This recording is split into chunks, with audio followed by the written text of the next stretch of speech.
আসসালামু আলাইকুম প্রিয় ভিউয়ার্স,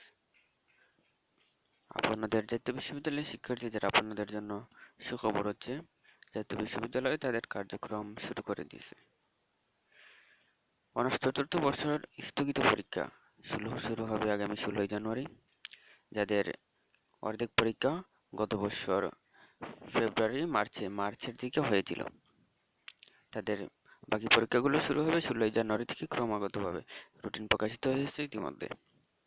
তাছাড়া তৃতীয় বর্ষের ফলাফলও প্রকাশিত হয়েছে। তবে তৃতীয় বর্ষের বিএসসি যাদের ব্যবহারিক পরীক্ষা বাকি আছে, তাদের ফলাফল প্রকাশ হয়নি। তাদের ফলাফল প্রকাশ হবে তার আগে তাদের ব্যবহারিক পরীক্ষা নেওয়া হবে। ব্যবহারিক পরীক্ষার রুটিন ইতিমধ্যে প্রকাশ পেয়েছে। আগামী 26 ডিসেম্বর থেকে 31 জানুয়ারি এর ভিতরে ব্যবহারিক পরীক্ষা নেওয়া হবে।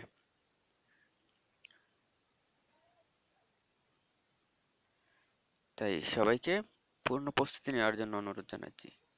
আপনাদের সবার কাছে একটি অনুরোধ, আমার চ্যানেলটি সাবস্ক্রাইব করবেন এবং লাইক কমেন্ট দিয়ে পাশে থাকবেন। আরেকটি কথা বলতে চাই, জাতীয় বিশ্ববিদ্যালয়ে তাদের প্রথম এবং দ্বিতীয় বর্ষের পরীক্ষার্থী যারা আছে তাদের জন্য আগামী ফেব্রুয়ারিতে হয়তো ফর্ম ফিল আপের নোটিশ দেবে। জানুয়ারিতেও হবে না, কারণ জানুয়ারিতে চতুর্থ বর্ষের পরীক্ষা আছে, সুতরাং জানুয়ারিতে অন্য কোনো পরীক্ষা হবে না। তৃতীয় বর্ষের তৃতীয় পরীক্ষা হবে না। বিশেষ করে প্রথম বর্ষের পরীক্ষাটা ফেব্রুয়ারি বা মার্চে হতে পারে। প্রথম বর্ষের শিক্ষার্থী যারা আছেন তারা পূর্ণ প্রস্তুতি নিন। ধন্যবাদ।